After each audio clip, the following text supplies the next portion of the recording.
BEPS 2.0 is driven by the OECD and the G20. It contains two pillars, Pillar 1 and Pillar 2, which are looking towards the challenges faced by the digitized economy. Today, we are going to talk about Pillar 2 and what is this global minimum effective tax. I, Ali Mehdi Abbas, welcomes you to Conversations to Practice, and I have with me Chris, who is a Director of International Tax at PwC Middle East. So Chris, starting straight with our discussion, what is the Pillar 2, what does it entail, and how does it affect the region? Pillar 2, as you allude to, right, it's an initiative that's been designed by the OECD and the broader international community. We've got over 140 countries that are part of the what we call the inclusive framework that have worked together to design and ultimately that have committed to implementing the rules. So what actually is Pillar 2, the global minimum tax? So Pillar 2 is an initiative designed to impose a minimum 15% effective tax rate on the profits of large businesses in every single jurisdiction in which they operate. In the context of the Middle East, one of the reasons I would say why it's particularly kind of significant is because traditionally this has been a low tax region, and you know we've seen just recently the UAE introducing corporate tax. One of the kind of the stated reasons when the UAE introduced corporate tax is because of things like the modernisation of the international tax environment and the introduction of corporate tax. And so, I think within this region in particular, this is an initiative that has perhaps a more significant impact than what it might have in some of the other higher tax regions around the world. And then I think the other point that I would say is that looking beyond the immediate impact, what these rules will do is they will create the catalyst for future tax reform, right? And so again, I say corporate tax being introduced in the UAE. That is one example, and I think that over the next kind of couple of years, we're going to see lots and lots of reform across the whole region in the kind of the domestic corporate tax space and the international tax space. Oh, that's fantastic. You mentioned, Chris, it applies to large businesses. Are there any specific thresholds that they have mentioned? Yep. What is a large business, and what is the proposed rate for this tax? So large businesses is defined as kind of groups that have consolidated revenue of 750 million euros or more. Mm-hmm. And the minimum effective tax rate in each jurisdiction will be 15%. Interesting. So basically we are looking at multinationals with global consolidated revenues of 750 million euros annually at a proposed rate of 15%. That's quite interesting, and that can bring in a lot of companies from what it looks like. Now, you mentioned some new regulations coming around this, and we are aware of Federal Decree Law 50, 2023 that UAE introduced. Now, in the context of Pillar 2 and the wider region, what are your thoughts on that? So I think the new UAE federal law, yeah. I would say simply lays the foundations for the introduction of Pillar 2 in the UAE. I say that because in many ways it doesn't say a lot or doesn't do a lot, but it starts to lift some of those kind of key principles and terms from the Pillar 2 rules and put them into domestic law. And I think in time we'll see that is, like I say, one of the foundational steps that the UAE has taken. We've seen similar initiatives from other countries around the world, including in the region. And again, I say all this because we've also seen the UAE recently, as an example, update their website to kind of to reinforce. The fact that they are committed to implementing these measures, and so whilst they've not done so yet, they are fully expected to do so. Interesting. That's very interesting. And speaking of commitment, I believe more than 140 have committed so far to this. So it's really coming out there, isn't it? Yeah, and maybe just on that, even that, right? It's an evolving landscape. So at the back end of last year, we saw Kuwait sign up to the inclusive framework. Just this week, I heard that Zambia have just signed up, and so again, that's kind of like another example that illustrates that this is very much an evolving area. Many countries signed up 2 years ago, right, or even longer, right, and we're still seeing new countries sign up today. And I think this is a new era of global cooperation. I mean, who would have imagined that countries would come together and commit to a global minimum tax? Because usually what we'd often hear about is countries creating havens and incentives for businesses, but now it's basically changed the direction. So that's a very interesting point. But coming back to the region and specifically to the businesses over here, in terms of preparation, in terms of readiness, what do you see in the market at this point? Yeah, so look, I think lots of organisations have started to do, I'm going to say, the first phase impact assessment. So, looking at these rules and saying, do they apply to us? And for many groups, that's actually, I'm going to say a reasonably simple question to answer, right? Lots of complexities, but you clearly exceed the revenue threshold.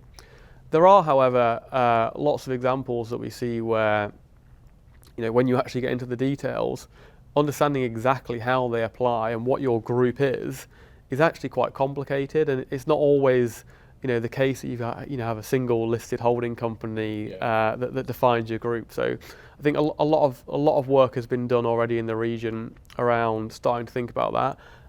Look, from the day-to-day conversations I have with clients, still a lot of work to go, and I think a lot of people are only just starting that journey. In particular in the UAE, as an example, a lot of organisations have focused on corporate tax because it's kind of immediate and it has maybe a larger immediate impact. But then maybe if I kind of look a step beyond kind of initial impact assessment, the kind of the pillar 2 readiness, as I like to call it. I think generally speaking, that's at quite an early stage in the process. I think generally there's a lot of work to do in terms of kind of getting ready. So some of the kind of the areas that we often talk to clients about and are supporting clients with, data. Everyone talks about all the data that's required for pillar 2. You hear different numbers, but it's kind of hundreds of data points that you need to understand and to be able to consider in the context of every single entity in your group. So that's as you might expect, kind of a challenging part of the rules. The safe harbours are a very topical part of the rules. So safe harbours, these are measures that have been introduced by the OECD designed to simplify the application of the rules, where it's accepted that there's a low risk that additional taxes will arise. So safe harbours, where they apply, can have a significant impact in reducing the kind of the I'm going to say the administrative burden on organisations. And so looking at safe harbours and considering how they apply is something that's very kind of topical. I think beyond that, there are lots of other things to do around kind of systems and technology and tax function. I think, though, largely speaking, that's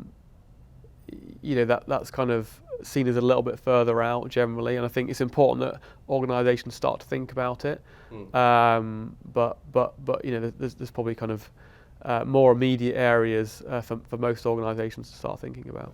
That's a very interesting point, Chris, because you spoke about readiness, and if you're looking at deadlines, now I know there is a lot still to be discussed, to be confirmed, but tentatively, if you're looking at deadlines and in terms of readiness, what timelines are we looking at? Because listening to you, I've heard about these data points and then the readiness of the staff. How long do organizations have until they make sure that they're ready to go ahead and implement this?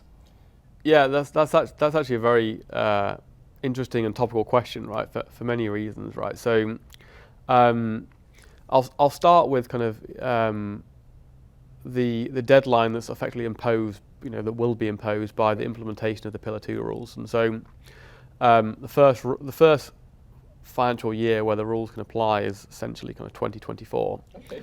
So for some organisations, these rules are live right now. Wow. And that first period, the deadline for submission isn't until 2026, right? So Okay. you've got more than a year after the end of the financial period. So lots of time to prepare your return.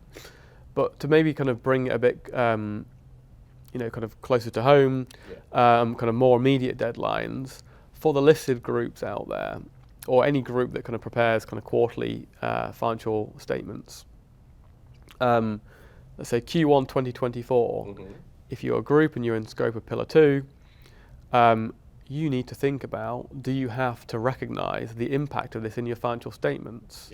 And if the rules apply, you potentially need to be accruing for kind of the actual tax charge on a kind of a quarterly basis. So, and if you think about that in the context of kind of Q1 2024, it's not that long before you have like a real hard deadline where your auditors are going to be asking for questions. I get that, absolutely. That makes a lot of sense, and I think the IASB has given some sort of adjustments related to this within the IFRS 12 for deferred tax in Pillar 2. But coming to the region, so what we see is UAE, as we discussed, has corporate tax 9%. We have it in Qatar, we have it in Oman, Bahrain. There is an expectation for corporate tax. So if we have the domestic corporate tax and we have this 15%, how do you bridge the difference, and what is this top up that people refer to? Yeah, okay, it's a good question. So the way I like to think about it is you essentially continue to apply your domestic taxes in all the jurisdictions that you operate for, so business as usual. What these rules do is they apply over the top of that, and they say, let's look at your existing tax profile in each of your jurisdictions, for each of your entities in each of your jurisdictions. And if they are not already subject to a sufficiently high effective tax rate of 15%, then these rules will work out the delta. Okay. So, to give a very simple example, if you're subject to 9% in the UAE, there's likely to be a delta. It's slightly more complicated than that. It's not, the calculations aren't the same, right? So you've got different calculations to apply, but there's likely to be a delta. And so if there is a delta, then that is your top-up tax. And then what these rules then do is they then work out they set out a coordinated set of rules that determine where you pay that additional tax. And that in itself is one of the most complex areas of the rules. So in my example, UAE, there's additional taxes to pay. If the UAE doesn't implement changes to its law to impose those additional taxes, these rules then potentially pass on the taxing rights to other entities in the group, either parent entities or potentially even sister entities. Interesting. That's very interesting. So, I mean, one question that is there on this, just to take an example, if you have a UK company with a subsidiary here in the UAE, and assuming the UAE subsidiary is at 9% and the UK has a higher than 15 corporate income tax over there. So because there is a smaller corporate tax over here, does this give UAE the right to tax it, or does it give the parent company in the UK? How does that relationship work? Yeah, so potentially those additional taxes could be paid in the UK or in the UAE in that example. It then depends how each country changes its domestic law, right? And again, there's kind of an ordering rule, and so one of the fundamental principles is that the primary taxing rights are reserved to the country where the profits are derived. So in your example, the UAE has the option to first impose those additional taxes. If it doesn't, the UK will come in and it'll top that up. And the UK is one of the examples of the countries that have already gone live. And so in your example for 2024, because the UAE has not implemented those additional taxes for UAE profits derived by a UK parent, they will be subject to additional taxes in the UK. It's very much a reality for UK subsidiaries. Very interesting. And this is on your consolidated accounting standards calculated, or there are separate rules for your taxable income calculation? Yeah, so I think there are some complex rules that that can deal with kind of like accounting standards and kind of applicable gaps and gap adjustments. But in the simplest possible scenario, let's say you've got an IFRS group, it's got subsidiaries that apply IFRS accounts. When you do your top-up tax calculations that we referred to earlier, you're performing it based on the the individual numbers of the individual entities. Very interesting. Okay. Now, I mean, that's for tax professionals, I believe it's quite exciting as well in a way. But from how you speak to tax professionals here in the region, what level of readiness are you seeing amongst the tax professional community? And what do you suggest to tax professionals currently, or those aspiring to be tax professionals in the future? What should they consider when it comes to getting ready for Pillar 2? Yeah, so I think I would start by saying that generally speaking, Pillar 2 is a concept that is not particularly well understood by a lot of people. And it introduced lots of new concepts, but actually, I always say, if you've worked in kind of the corporate income tax space, a lot of the principles that are embedded within Pillar 2 are actually kind of, I'm going to say, traditional tax principles, right? Pillar 2 introduces lots of new kind of concepts and principles, but there are lots of kind of familiar kind of areas there. But look, generally speaking, I think it's not a particularly well understood part of the international tax system because it's new. So I think my observation is across the board there is a lot of kind of awareness and training and upskilling that's needed. I think the clients that are starting to go through their kind of readiness assessments, it's a journey, right? And I think it's something that I've been doing for over 2 years now. I still learn new stuff about this every day. Indeed. And so I think it is something that you need to kind of learn as you go. And I think that's what we're seeing from clients. I think clients are kind of learning as they go, really. Interesting. That's very interesting. And now, of course, we discussed a lot about the immediate term. What do you think businesses need to do as a strategy for the long term? Now we are living, and from what I've also seen, in a very evolving tax landscape.